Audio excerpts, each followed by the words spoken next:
Thank you.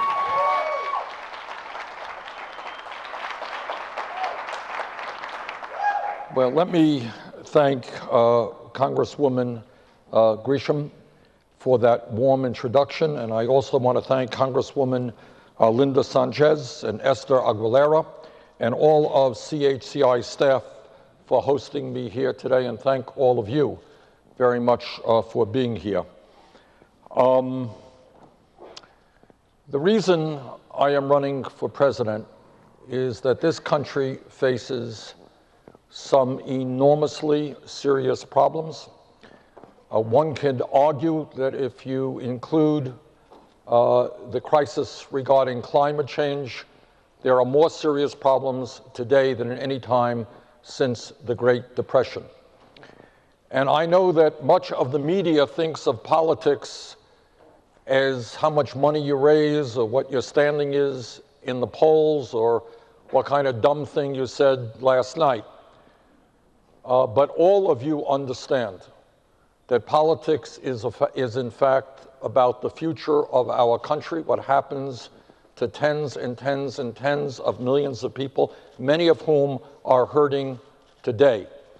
And what I hope all of you understand, and I know you do, or you would not be here tonight, you would not be participating in the political process, is that if we do not bring people together, if we do not engage people in serious discussion, if we do not significantly increase the voter turnout, not good things will happen to our country. So what I ask of all of you is to engage in that debate, make sure that we have one of the highest voter turnouts in the world, not one of the lowest voter turnouts, and that we in fact start addressing some of the real problems facing our country. What I want to do today is touch on a few of those issues. And the first one I want to touch on is the need for real immigration reform. I also want to talk about the stain of racism, which has existed in this country and in the world for God knows how many years. And I want to talk about the economic reality which faces our country, and that is we have a middle class which for the last 40 years has been disappearing, and we have massive levels of income and wealth inequality that we have got to address. Now, as everybody here knows, that throughout history, for whatever reason, and I'm not a psychiatrist, we have lived with a stain of racism on all of human existence. Now, in my own case, I know a little bit about racism and what it means. My father lost much of his family in Europe as a result of the Holocaust, and he came to this country at the age of 17, not speaking a word of English. So I think the first point that we have to make is a commitment to end institutional racism in this country.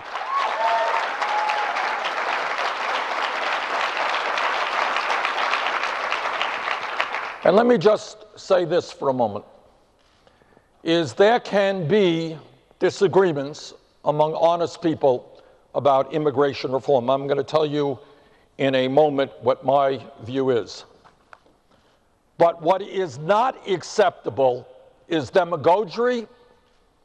What is not acceptable is attempting to define one group of people, quote unquote, as rapists and criminals.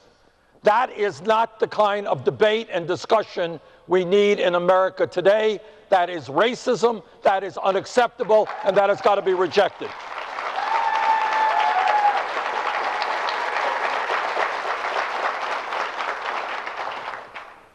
One of the great strengths of America, people around the world don't realize it, is in fact we are a nation of many, many people, of many colors, of many backgrounds, of many languages.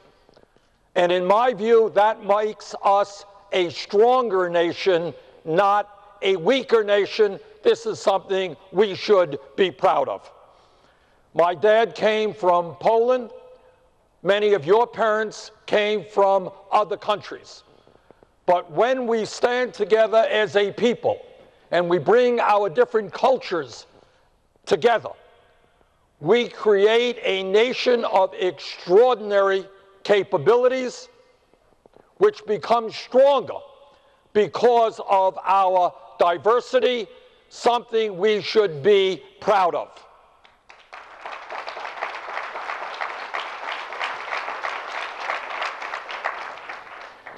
As I mentioned, my father came from Poland without a nickel in his pocket, couldn't speak English, and he never made a whole lot of money. I grew up in a 3.5-room rent-controlled apartment in Brooklyn, New York. My mother's dream was that someday she would be able to own her own house. She died young, never achieved that dream. But my dad was the proudest American that you could ever see because he understood the extraordinary opportunities that this great country gave him and his family. And the fact that a very poor young man from Poland could see his 2 kids go to college was something of enormous consequence for our family. Today, as all of you know, we have 11 million people in this country who are undocumented, 99% of whom came to this country to improve their lives, to escape oppression, to flee desperate poverty and violence. And let us be frank about an issue we don't talk about enough, and that is that today's undocumented workers play an extraordinarily important role in our economy. Without these workers, it is likely that much of our agricultural system would collapse.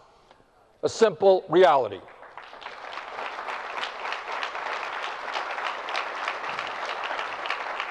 Today, undocumented workers are doing the extremely difficult work of harvesting our crops, building our homes, cooking our meals, and caring for our children.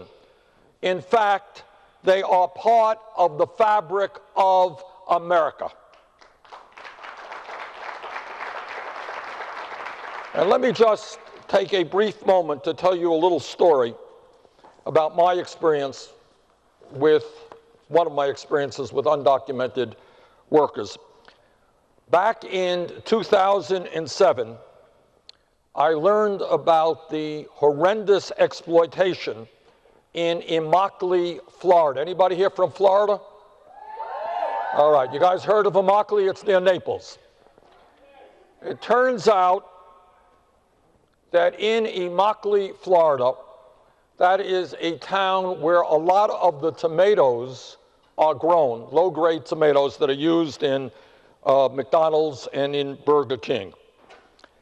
And the people who harvest those crops are by and large undocumented. On the day that I arrived, the day that I came to Immokalee, Florida, just coincidentally enough, the U.S. attorney was announcing an indictment of some contractors there who employed people who worked in the fields on the grounds of slavery. This is the year 2007. People were being held in involuntary servitude by some contractors there on the tomato fields. And in Immokalee, I saw the conditions and the exploitation that undocumented workers lived under. They worked very long and irregular hours for very low wages. Their housing was abysmal. And the reality of their lives and why they were able to be exploited was they could not stand up for their rights because they had no legal status. And that's the simple fact of it. Now, this story has a somewhat happy ending in that we were able to hold a hearing on this issue, and that was when the late Ted Kennedy was chairman of the committee, and he and I worked together. We had a hearing. We brought some people up there. And the end of it all is, through a lot of reasons, a lot of great people there doing good work, we ended up improving wages and working conditions. But today, 11 million people who are in this country, they remain undocumented and are having and struggling to adequately feed their families. They came to this country to escape gang violence and desperate economic conditions. Let me also be clear on raising an issue that is not talked about very much. And that is, when people come across the border, they know full well that there are employers who will hire them. And if anyone thinks that employers throughout this country do not know that the workers that they are hiring and in many cases exploiting are undocumented, then you don't know the history of America for the last 50 years.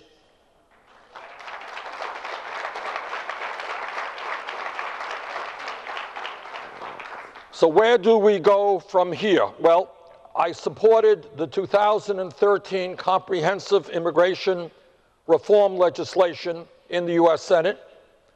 While it is a complicated piece of legislation, and it is a piece of legislation that can and must be improved, I believe that it provided a responsible path to citizenship so individuals could, in fact, come out of the shadows and people can walk the streets with safety. People can hold their heads high. People can have the protection of the law and participate fully and without fear in American society. And just to tell you a story, I was in Phoenix a couple of months ago, and after I spoke at a rally, a number of young Latino kids came up, and we chatted for a while. And there were tears coming down their eyes, coming down their cheeks, as they talked about their fear of being deported or of having their parents being deported. That is not the kind of existence, the kind of fear that we want millions of Americans, people living in this country, to experience. And that is why we must pass comprehensive immigration reform.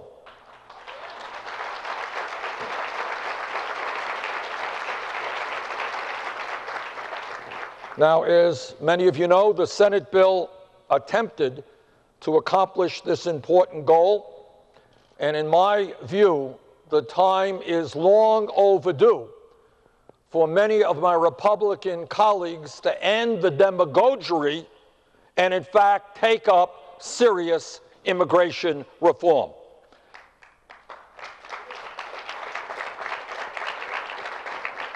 The Senate bill contained the provisions of the DREAM Act, which I strongly support.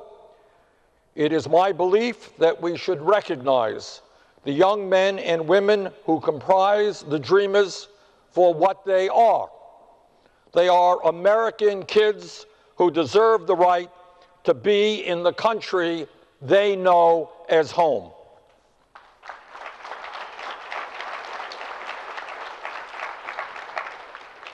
Now, that is not to say that I do not have significant criticisms of this long and very complicated piece of legislation. I believe the pathway to citizenship was unnecessarily linked to border security triggers, measures that many believe were put in place so that the path to citizenship would be delayed or even denied for the millions of undocumented individuals here, and I want to change those provisions. I also believe that the penalties and fines in the bill would be a bar, an impediment for low-income people, essentially preventing them from accessing the path to legal residency and eventual citizenship. To be meaningful, a pathway to citizenship needs to be achievable for the millions of workers at the lower end of the economic ladder.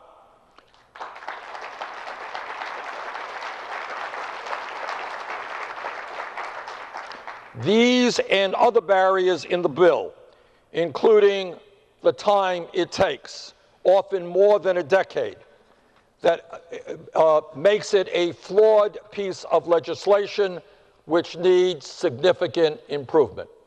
But in fairness, in a bipartisan way, at least the Senate did something. The time is very long overdue for the House to act.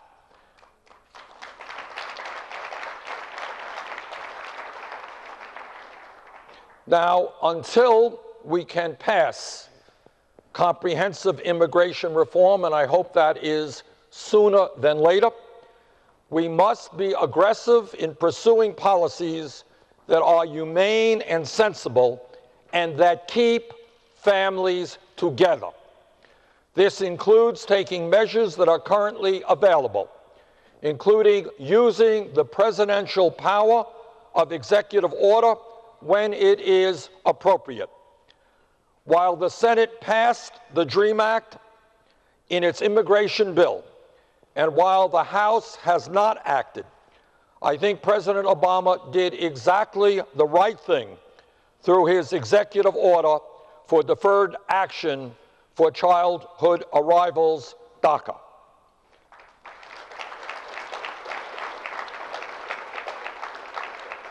DACA and deferred action for parents of Americans and lawful permanent residents were good first steps, but should be, in my view, expanded.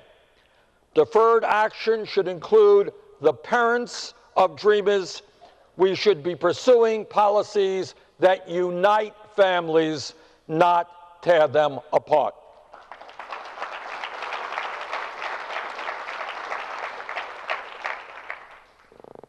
Obviously, the Latino community is deeply concerned about the immigration issue, deeply concerned about issues of racism. But like every other group in America, the Latino community, maybe more than most, is deeply concerned about the state of the American economic and political system. And let me take a few moments to touch upon that. The economic reality of America today is that, yes, we are doing better than we did 7 years ago when President Bush left office and when we were losing 800,000 jobs a month, when the financial system was on the verge of collapse, and we were running up the largest deficit in American history. We are better off today than we were then. But, and here is the big but, what we should also recognize is that for the last 40 years, the great middle class of this country, once the envy of the entire world, has been disappearing. And that has accelerated since the Wall Street crash of 2008. And while millions of Americans today are working longer hours for lower wages, and while youth unemployment is outrageously high, and while young people cannot afford to go to college, and while we have the highest rate of childhood poverty of any major country on earth, there is another economic reality that is taking place which needs a lot of discussion. And that is that the wealthiest people in this country and the largest corporations are doing phenomenally well, and almost all of the new income and wealth being created are going to the top 1%. Now, that's a fact. And I know that people get uneasy and uncomfortable about talking about it. But it is an issue that has to be put on the table, because we need to create an economy that works for all of us, works for seniors, works for the children, works for working families, and not just an economy that works for the top 1%.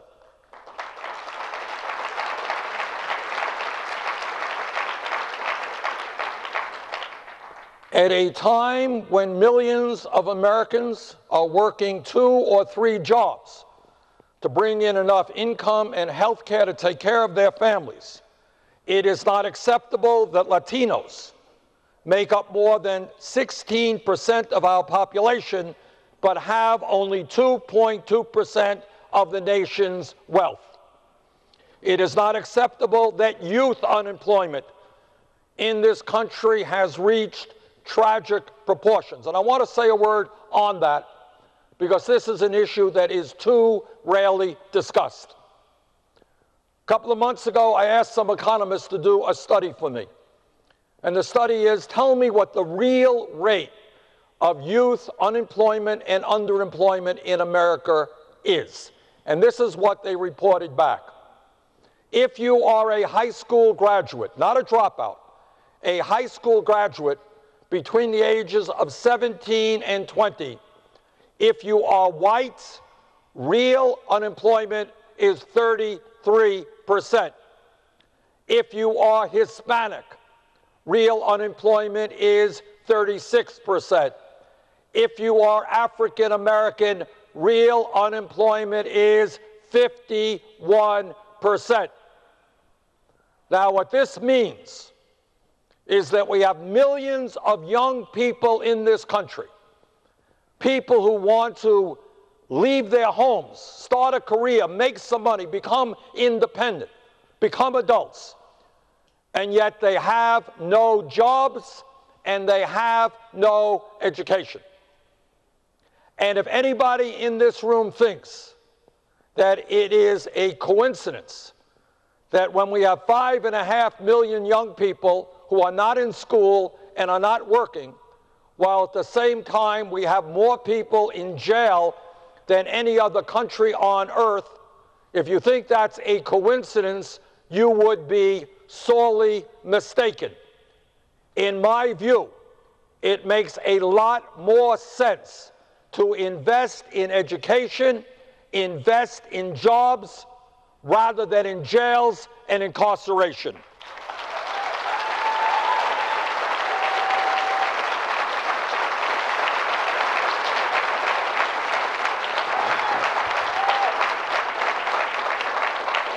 This is a huge issue. And by the way, I want to applaud the president for just yesterday announcing that thousands of people in jail for nonviolent crime will be released. And that is exactly the right thing to do.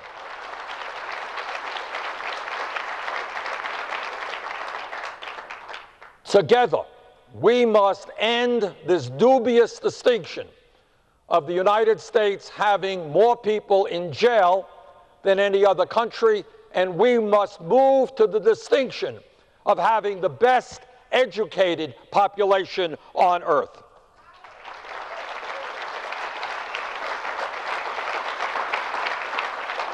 And as part of that whole issue of criminal justice reform, a huge issue, I have introduced legislation to eliminate privately run jails and immigration detention centers.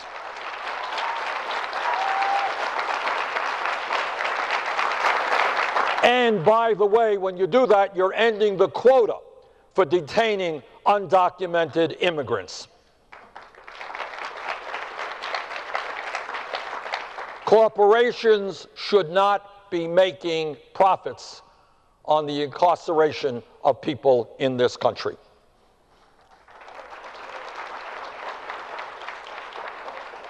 But when we talk about our economy and where it is today, it is, first of all, the grotesque level of income and wealth inequality. Today in America, the top 0.1% owns almost as much wealth as the bottom 90%. Got that? Top 0.1% owns almost as much wealth as the bottom 90%. Today in America, with people working incredibly long hours, people working 50, 60 hours a week, 58% of all new income is going to the top 1%.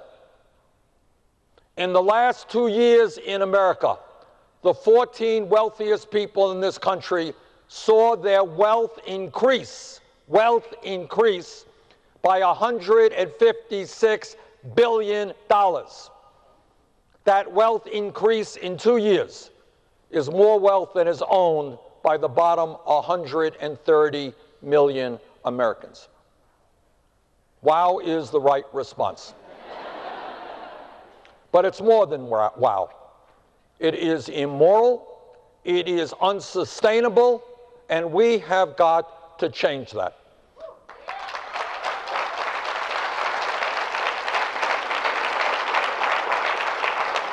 Essentially, what we have now is a rigged economy which says, heads they win, tails you lose. And we need an economy, and we can build an economy which works for the middle class, and that is exactly what together we have got to do. But when we talk about the economy, it is not just the grotesque level of income and wealth inequality that has to change. It is also the reality that if you have millions of people working 2 or 3 jobs, and let me tell you a story here. I was in Des Moines, Iowa a few months ago, and I talked to a guy who works for a church group at a farmer's market. And what he was doing is collecting the food that was not sold and taking it to an emergency food shelter. And I asked them, you know, what percentage of the folks who go to that emergency food shelf are working? And you know what his answer was? 90%.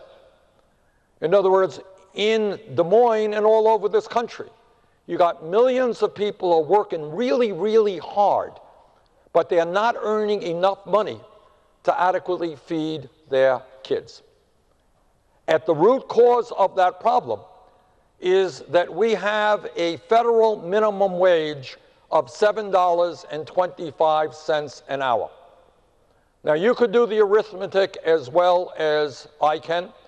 Multiply 7.25 by 40 hours a week, 52 weeks a year, and what you will find is that wage is totally inadequate for anybody to survive with a shred of dignity. In my view, when you have a minimum wage, which is a starvation wage, we have got to raise the minimum wage to a living wage. That is $15 an hour over the next few years.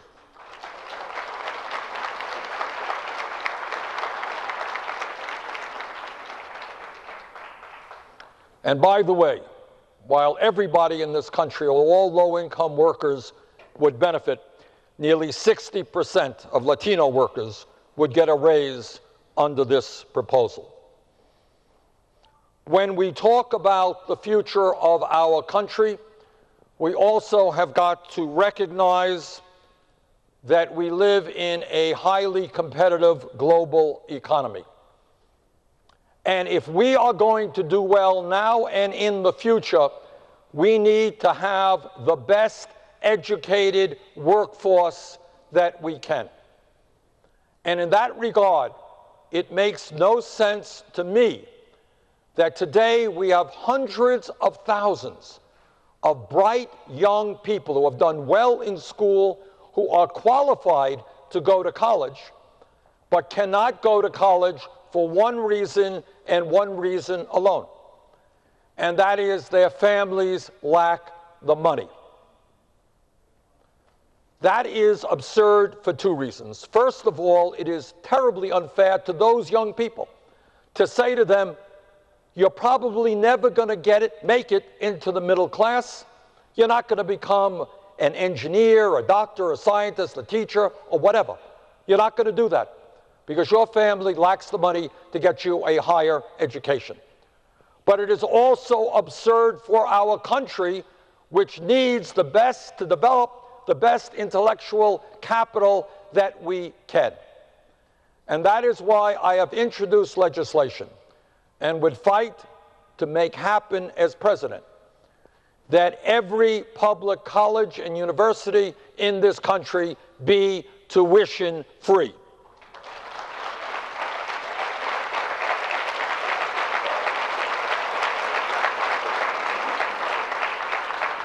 And the reason why that is a big deal is obviously it will help so many working class and middle class and lower income families, but it does something else. It tells children in the 4th grade or the 6th grade not to give up, to pay attention to their schoolwork, to do their homework.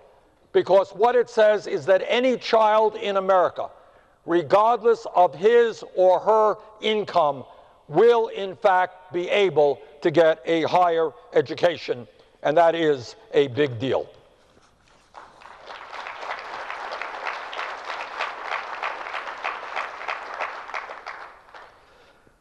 There is another issue which is of enormous consequence to this country and touches on every other issue. And that is the fact that as a result of the disastrous Citizens United Supreme Court decision, our campaign finance system has become corrupt, and I use that word advisedly, and American democracy is being undermined. It is not acceptable to me that we have a campaign finance system which today allows millionaires and billionaires to contribute as much money as they want into the political process in order to elect candidates whose job in life will be to represent the wealthy and the powerful. When you have one family, the Koch brothers, worth some $85 billion, when this one extreme right-wing family will be spending some $900 million in this campaign cycle, which is more money than either the Democratic or Republican Party will be spending. When you have one family outspending either of the major political parties in this country, my friends, you're not talking about democracy, you are talking about oligarchy, and that has got to change.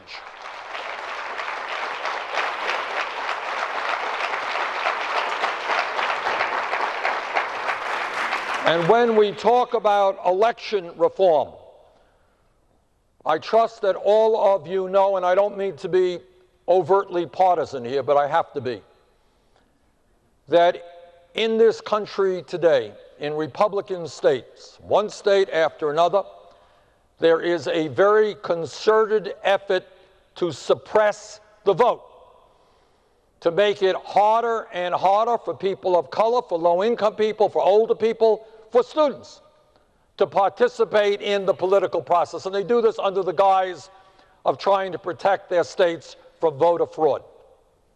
Voter fraud is a very serious issue. Fortunately, it hardly exists in America.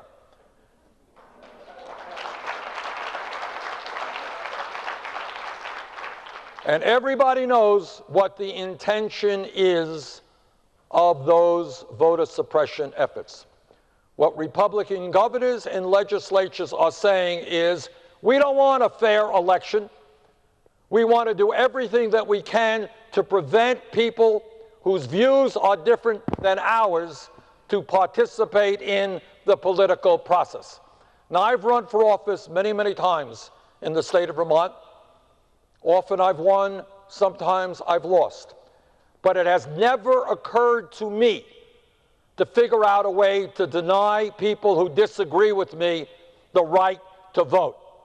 So what we need is federal legislation that makes it clear and straightforward that any person in this country who is 18 years of age has the right to vote.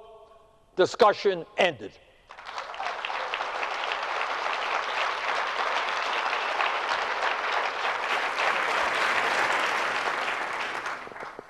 When we talk about where we need to go as a nation, we have a lot to be proud of in America, but that we have also some very serious problems. Let me give you a few examples. The United States of America today is the only major country on earth, the only one, that does not guarantee paid family and medical leave. Now, what that means is there are women today who are giving birth. If those moms and that family have sufficient income, mom and maybe dad will be able to stay home with the baby, get to love the baby, know the baby, nurture the baby in a way that babies deserve. But if that mother is low income or working class, the likelihood is that 1 week or 2 weeks after she gives birth, she will have to go back to work in order to earn income to take care of her family. Now, you hear a whole lot in this country about family values. Separating a mother from a newborn baby because she lacks the income to stay home is not a family value. It is the opposite of a family value.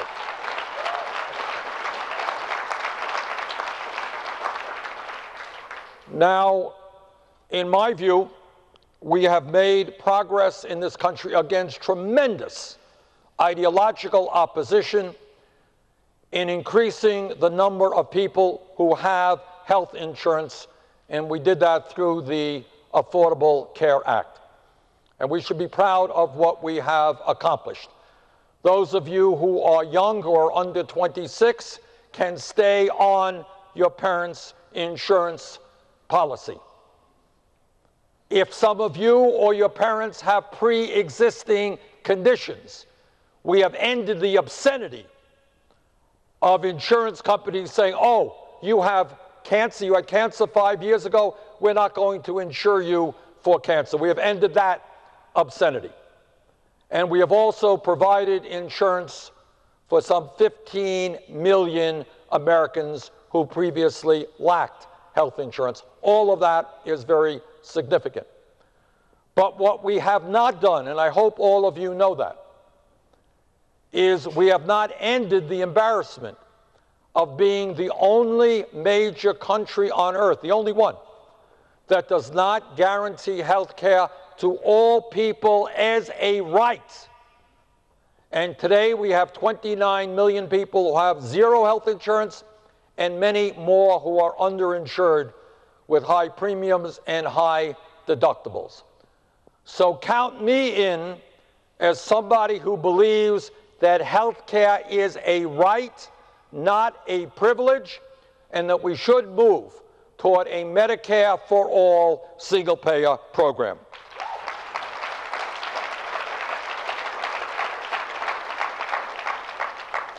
All right, let me conclude my remarks by asking two favors of you, not for me, but for our country. Number one, when folks tell you, when your friends tell you, why are you wasting your time going to meetings where they're discussing all these boring issues like immigration or jobs or health care or climate change? Why are you wasting your time when you could be out partying? You tell them that when the second wealthiest family in this country is spending $900 million on this campaign, you tell them that politics is, in fact, very important. And who is elected president, who controls the U.S. House, who controls the Senate, who controls governor's chairs all over this country is of enormous consequence to their lives, to their parents' lives, and to their children's lives. So my first request of you is do everything that you can to engage people to get involved in the political process.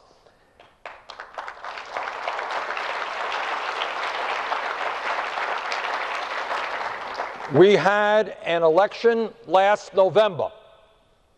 63% of the American people did not vote. 80% of young people did not vote. So when ordinary people, by the tens of millions, do not vote, trust me, that void is filled by very wealthy and powerful special interests. Big campaign donors who absolutely do not want you to vote. They want you to think that politics is a joke, not worth your time. They think it's important so that we can give tax breaks to billionaires and millionaires, so that we can have trade policies which shut down plants in America and move abroad. They think politics is very important. But if you think that it's important that we create millions of decent-paying jobs in this country, that we provide health care to all of our people, that we address the planetary crisis of climate change, that we end sexism and racism in this country, if you think those issues are important, then you better get involved very deeply in the political process, because we need you.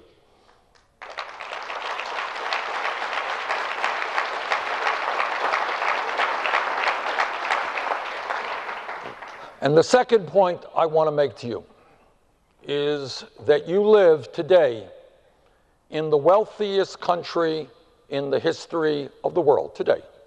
America is the wealthiest country in the history of the world. And that means that we all have got to think big, not small.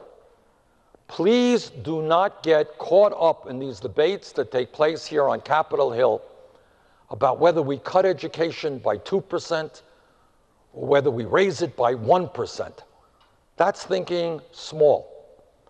What I want you to ask yourselves is, why is it that in the wealthiest country in the history of the world, we have the highest rate of childhood poverty of any major country on earth? Why is that? Why is it that in the wealthiest country in the history of the world, we're the only major country doesn't guarantee health care to all people as a right or has paid family and medical leave? Why are we the only country? Why are we the country on earth, major country, that has more income and wealth disparity than any other major country? Why is it that in Germany and many other countries, their young people can go to college and graduate school and medical school tuition free, while in America, hundreds of thousands of families cannot afford to send their kids to college, while others, by the millions, graduate school deeply, deeply in debt? Why is that? And in my view, when we think about these issues, it comes down to the reality that we have a small number of people, people I call the billionaire class, whose greed has no end. They want it all. They want all of the economic benefits of our society. They want to control the political life of our society. And make no mistake, these people are enormously, enormously powerful. They fund politicians of both political parties. They control much of our media. In my view, the future of America, and whether or not we have an economy that works for all of us rather than just the top 1%, is to bring about what I call a political revolution.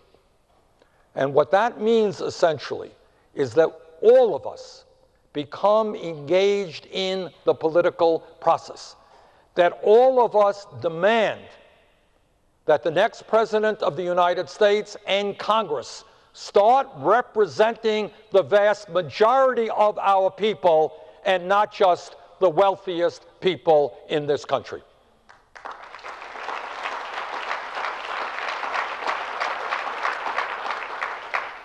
So with that, I would love to welcome many of you to the political revolution, and thank you all very much for hearing me out. Thank you.